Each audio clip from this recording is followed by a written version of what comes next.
All right, I'm here in Oslo with my friend Thomas Jepsen with ACT. I'd love to have you introduce your company and tell us about the impact you're looking to make in the world. Yeah, great. Thank you for inviting me. I think the funny thing about today is that we mostly hear about someone else trying to fix climate change and deforestation. It's never about how we can do something. It's always about someone else, like governments or green tech.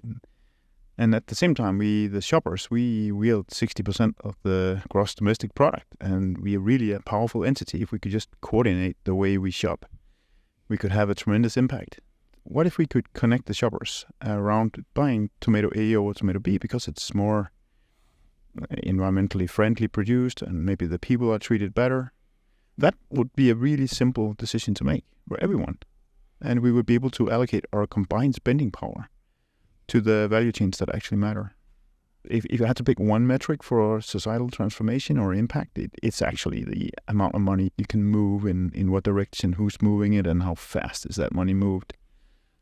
And so we would like to get that really large impact by uniting shoppers. So ACT is basically a collaborative marketplace for sustainable shopping where anyone can add any product from any store in 3 seconds. And that makes it possible for us to then use that knowledge to then allocate the spending power from tomato B to tomato A because it's more climate friendly, or could be other metrics too. Paint for me a picture of what that would look like on the practical level for a consumer. I walk into a grocery store and then what happens? Yeah, so actually before you go to the grocery store, you probably make a shopping list. If you're among the 54% of people who make shopping lists, you would add tomatoes and carrots and Gruyere cheese to the list, and you would press optimize. And you can then set a program selector, for example, the best combination of CO2 and price, if that's what you care about, or price only, whatever you like. And then you hit optimize. And then it will then look into all the stores around you and then figure out which is the best shopping scenario combination for you.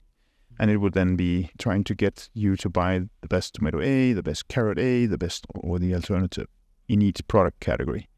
And the reason why that is interesting, tomato B would see, hey, tomato A is selling more. They're higher rated. Maybe we should do something because otherwise we won't sell our tomatoes, right? We'll try to get maybe solar panels, and then tomato A will see, hey, they're now taking us over, and we want to then also maybe get thermal power in order to get higher rated. In that way, you create this compound competition over time that can yield probably the biggest impacts, all motivated by our combined spending power as shoppers.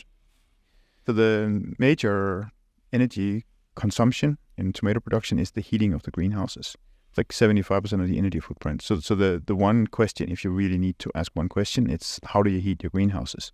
For example, in Holland, it would most likely be heated by fossil fuel, natural gas. And if it's produced in Spain, it will probably most likely be heated by the sun, depending a little bit on season. But it would be like 3 to 10 times difference between tomato heated with fossil fuel and a tomato heated by the sun. So as much as 10 times as much carbon impact in one tomato versus another. Yes. And if everybody suddenly bought tomato A instead, that cumulatively it could be huge, right? That's the whole premise? That's the whole premise. Plus you would be having a ripple up effect on the entire value chain. Producer will start thinking a lot about what suppliers they use, how they use the water footprint. They will probably start thinking ahead as well, and try to minimize the climate impact and the impact on the environment in general so that they basically get better at what they do. You talk about tomato A versus tomato B, and it's obviously broader than just tomatoes. But do you have a certain area of focus right now? Because you could do every product in the planet, but that gets unwieldy. Where is your focus starting? We have a pilot in a grocery store in Oslo where we have the entire tech stack set up and everything. It's a click and collect marketplace. You can add products to a shopping list. You can use it as a normal shopping list. You go through the store and you cross them off the list and you put them in your cart. Or you can sit at home, add them to the list. I took personally 15,000 pictures of products which you need in order to actually assess a lot of the data that we want to assess, and then connect them up to barcodes and so on. It's a lot of work.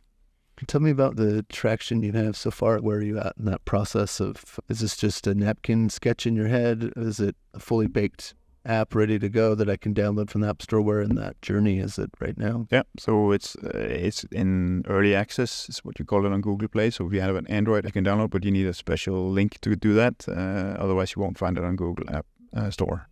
So we have a few customers.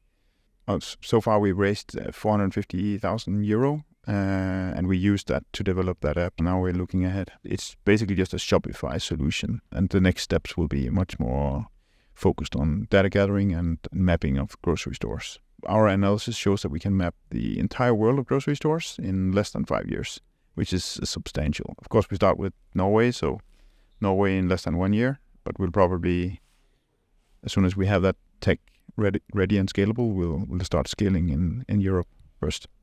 Now, tell me about that data gathering aspect of it, because that seems like a critical linchpin for this being feasible or not, right? Absolutely. So the data gathering is basically, we take the life cycle assessment and we cut it up in smaller micro jobs, and then we outsource it to the end shoppers. And the end shopper, each of those micro jobs takes maybe 40 seconds to do. And we need around 20 data points per product in order to put the product on a platform and then say, okay, this tomato A is better than tomato B, for example. It's maybe a bad comparison, but is it like Wikipedia, crowdsourced information gathering? Yep, you could say Wikipedia for food information, but you could also say, for example, Google Maps for grocery shopping, because we have in-store navigation as part of the mapping of the grocery stores. So once we have mapped the grocery store, you can actually use the app to navigate in any store. And if you find a store that doesn't have navigation, you can add it in 5 minutes without having any integration with a retailer. So that's why it's possible to map Norway in less than 1 year, because it's all driven by the end shoppers.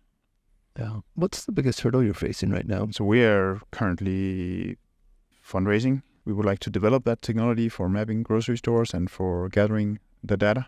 And that's of course lot more behind ACT than just a marketplace. So I think the potential for human collaboration around our greatest challenges is a big unlock that I think goes through the connected consumer. And I think once we see how much money we can actually move together, we will see a big unlock. So we're looking for basically getting those conversations with investors that understands that, hey, this is a very big combination of a large potential impact and also large return of investment as a grocery shopping app that goes across all stores, basically. Yeah. We're also looking for recruiting people. So we're looking, of course, very tech-heavy for developers, back-end and front-end. We would like to expand to iOS as well as Android. And also need some testers and DevOps people. We are also looking for advisors to help us with the fundraising efforts so that we can improve our messaging.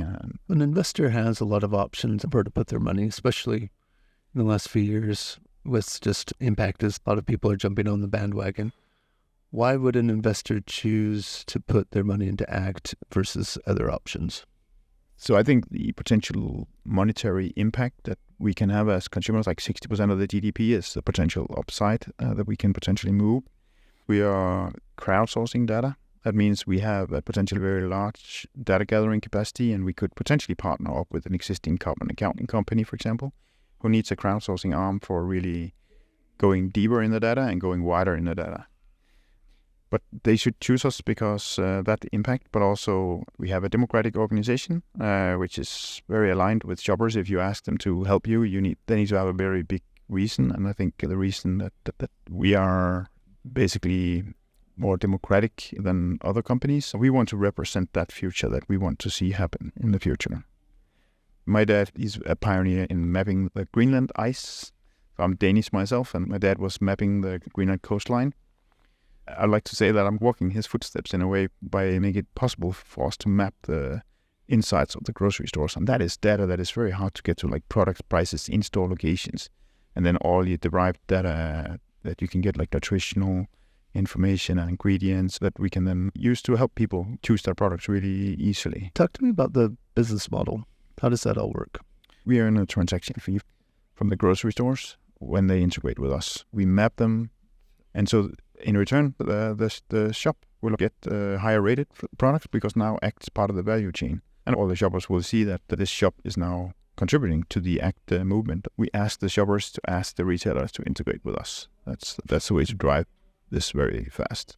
if we get that user-driven, it will be like 1,000 times faster than a normal SaaS. This gives the consumer their typical spending power gets to go towards impact without having to spend necessarily any more, right? Yeah. They can shift that discretionary spending into things that align with their values, and the ability to do that instead of have to make a donation to try to make change, but just like picking up a different tomato suddenly is a way that you can take action towards the world you want to create. Let's say you put the donations to some charity, you would have to take that money out of your budget, right? But if you have the choice between buying tomato A or B, right, you can allocate all your spending power, your entire food spending power. And if we go into non-food, that could be even more, right? It's just a super big potential there for human collaboration. And you can bake so much into the purchasing decision between tomato A or B, right? It can be workers' rights, which is very related to inequality, right? And it could be biodiversity, it could be deforestation, it could be water footprint, it could be like CO2 as we're doing right now. And that gives me a lot of hope, just how much impact we can have, all of us shoppers, if we just coordinate the shopping. That's going to be a really interesting dynamic, I think. Yeah, thus far we haven't been able to mobilize around that information, right? But if we could shift that buying power towards making the world better, that could be incredible. What does an ideal investor look like for you right now? The people we have on our platform, our cap table right now, they're really smart investors that understands that the potential for impact with consumer power is super big. And if you can charge a transaction fee in the process of doing that, then the return of investment can be really big as well. Yeah, people that are interested in both the impact and the return of investment, and that probably has a little bit of technical and not so scared about the technical platforms. If there was a tech founder that's had an exit and is looking for some positive places to put their capital, if they're aligned with that purpose and they have the tech background or understanding, that might be a good match. That would be a great match. Yeah, someone who knows the business and or the field, or at least the scaling of large platforms, and wants to see something beautiful happen.